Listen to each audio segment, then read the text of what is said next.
শিরোনাম: মানবজাতি গঠনে শিক্ষা ও সহায়ক শিক্ষার ভূমিকা, পর্ব 136।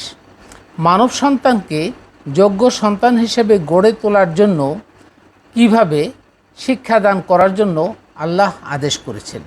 প্রিয় মানবজাতি, সালামুন আলাইকুম রহমতুল্লাহ।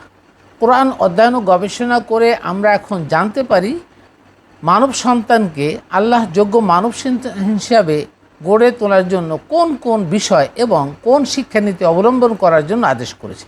তথ্য 1। এ প্রসঙ্গে সূরা আলে ইমরান আয়াত নং 164 উল্লেখ করছি। আউযু বিল্লাহি মিনাশ শাইতানির রাজিম। বিসমিল্লাহির রহমানির রহিম। লাকাদ মান্নাল্লাহু আলাল মুমিনিনা ইয বা'সা ফীহিম রাসূলান মিন আনফুসিহিম ইয়াতলু আলাইহিম আয়াতিহি ওয়া ইউযাক্কিহিম ওয়া ইউআল্লিমুহুমুল কিতাবা ওয়াল হিকমা ওয়া ইন কানু মিন ক্বাবলি লাফি যালালিম মুবিন। আল্লাহ মুমিনদের প্রতি অবশ্যই অনুগ্রহ করেছেন যখন তিনি তাদের নিজেদের মধ্যে থেকে তাদের কাছে একজন রসুল প্রেরণ করেছেন, যে তার আয়াতসমূহ তাদের কাছে পাঠ করে, তাদের পরিশুদ্ধ করে, তাদেরকে কিতাব ও হিকমা শিখায়, যদিও তারা এর পূর্বে স্পষ্টভাবে পথভ্রষ্ট ছিল। 1। আয়াতটিতে যোগ্য মানুষ গঠনের জন্য রসুল মুহাম্মদ সাল্লাল্লাহু আলাইহি সাল্লাম যে 4টি কাজ করতেন তা উল্লেখ করা হয়েছে। রসুল সাল্লাল্লাহু আলাইহি সাল্লাম এর উল্লেখিত 4টি কাজের কথা মহান আল্লাহ গুরুত্বের সাথে ক্রমানুসারে উল্লেখ করেছেন। কাজ 4টি হলো: ক, কোরআনের আয়াত পাঠ করে শোনানো। এর মাধ্যমে সাহাবায়ে কিরাম কোরআনের অধিকাংশ বক্তব্য সাধারণভাবে জেনে ও বুঝে ফেলতেন, কারণ তারা ছিলেন আরব। খ, পরিশুদ্ধ করা। এটিতে কোরআন ও সুন্নাহর ভিত্তিতে রসুল সাল্লাল্লাহু আলাইহি সাল্লাম সাহাবীদের জীবন গঠন করতেন। গ, কিতাব শিক্ষা দিতেন। এ কাজের মাধ্যমে অল্প যে কটি স্থানে সাহাবায়ে কিরামগণ কোরআনের বক্তব্য বুঝতে পারতেন না, সেটি তাদেরকে ব্যাখ্যা করে বুঝিয়ে দিতেন। ঘ, হিকমা, প্রজ্ঞা, বিচক্ষণতা ও অন্তর্দৃষ্টি তথা হিকমা লাভ করার পদ্ধতি শেখাতেন। হিকমার সংজ্ঞা হলো আল্লাহর কিতাব, সুন্নাহ, মানব শরীর বিজ্ঞান, অন্যান্য বিজ্ঞান, বৈজ্ঞানিক ও সাধারণ সত্য উদাহরণ এবং ঐতিহাসিক ও সাধারণ সত্য কাহিনীর শিক্ষার ভিত্তিতে জন্মগতভাবে পাওয়া জ্ঞানের শক্তি, কমন সেন্স, আকলের অনুধাবন, ব্যাখ্যা, বিশ্লেষণ, বিচার, ফয়সালা ও সিদ্ধান্ত গ্রহণ করার ক্ষমতা উৎকর্ষিত করার পদ্ধতি। তথ্য 2। সূরা আল বাকারা আয়াত নং 151 উল্লেখ করছি।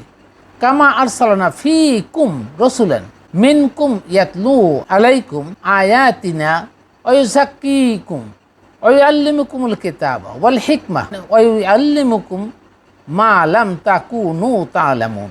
যেমন আমরা তোমাদের মধ্য থেকে একজন রসুল পাঠিয়েছি, যে তোমাদের কাছে আমার আয়াত পাঠ করে শোনায়, তোমাদেরকে পরিশুদ্ধ করে, তোমাদেরকে কিতাব ও প্রজ্ঞা শিক্ষা দেয় এবং তোমাদেরকে এমন বিষয় শিক্ষা দেয় যা তোমরা পূর্বে জন্মগতভাবে জানতে না। তথ্য 3। সূরা আল বাকারা আয়াত নং 129। রব্বানা ওয়াবআস ফীহিম রাসূলান মিনহুম ইয়াতলু আলাইহিম আয়াতিকা ওয়া ইউআল্লিমুহুমুল কিতাবা ওয়াল হিকমা ওয়া ইউযাক্কিহিম ইন্নাকা আনতাল আজিজুল হাকীম। হে আমাদের রব, তাদের মধ্য থেকে তাদের কাছে একজন রসুল পাঠান, যিনি তাদেরকে আপনার আয়াত পাঠ করে শোনাবে, কিতাব ও প্রজ্ঞা শিক্ষা দিবে এবং তাদের পরিশুদ্ধ করবে। নিশ্চয়ই আপনি মহাপ্রতাপশালী ও মহাপ্রজ্ঞাবান। তথ্য 4। সূরা জুমুয়া আয়াত নং 2। হুয়াল্লাযী বা'আসা ফিল উম্মিয়িনা রাসূলান মিনহুম ইয়াতলু আলাইহিম আয়াতিহি ওয়া ইউযাক্কিহিম ওয়া ইউআল্লিমুহুমুল কিতাবা ওয়াল হিকমা ওয়া ইন কানু মিন ক্বাবলি লাফি যালালিম মুবিন। তিনি নিরক্ষরদের মধ্যে থেকে একজন রসুল পাঠিয়েছেন, যে তাদেরকে তার কিতাব পাঠ করে শোনায়, তাদেরকে পরিশুদ্ধ করে ও তাদেরকে কিতাব ও প্রজ্ঞা শিক্ষা দেয়, যদিও তারা এর পূর্বে স্পষ্ট পথভ্রষ্টতায় ছিল। উপরোক্ত আয়াতগুলো থেকে আল্লাহ মানব সন্তানকে যোগ্য মানব সন্তান হিসেবে গড়ে তোলার জন্য যে 4টি বিষয় ও শিক্ষানীতি অবলম্বন করার জন্য আদেশ করেছেন তা স্পষ্ট করে বলা হলো।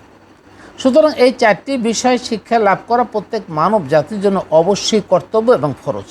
এখন কথা হলো, আমাদের মাঝে তো আর রসুল বিরাজমান নেই, তাহলে রসুলের অবর্তমানে কারা এই হাল ধরবেন?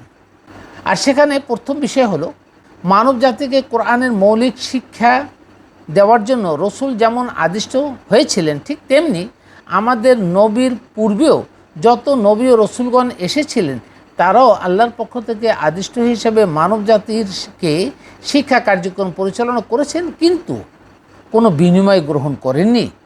তাই আমরাও যদি মানব সন্তানকে যোগ্য মানুষ হিসাবে গড়ে তুলতে চাই, তাহলে এমন কারো আবির্ভাব হতেই হবে যিনি কোনো বিনিময় গ্রহণ করতে পারবেন না। আর সেটা সম্ভব একমাত্র পরিবারের মধ্য থেকে। অর্থাৎ পরিবারের বাবা মা সন্তানদের মধ্যে কেউ যদি রীতিমতো কোরআন অধ্যয়ন ও গবেষণা করে নিজের আকল যথার্থভাবে উৎকর্ষিত করতে সক্ষম হয়, তিনিই পারেন পরিবারের অন্য সদস্যদেরকে কোরআনের শিক্ষার আসর গড়ে তুলতে। সুতরাং ইবলিসের শত বাধা বিপত্তি অশুভ চক্রান্ত উপেক্ষা করেও প্রত্যেক পরিবার থেকে যদি অন্তত একজন করে কোরআন জানা ও বোঝার জন্য গবেষক তৈরি হয়ে যায়, তাহলে তিনি পরিবারের অন্য সকল সদস্যদেরকে কোনো বিনিময় ছাড়া শুধুমাত্র আল্লাহর আদেশের উপর ভিত্তি করে কোরআন শিক্ষা দিতে সচেষ্ট হবেন ইনশাআল্লাহ। তাই মানবতার কল্যাণে সকলকে চিন্তা ও গবেষণা ও কার্যকরী পদক্ষেপ গ্রহণ করার জন্য একান্তভাবে অনুরোধ করছি। Ahmed Jafar, research on Islam.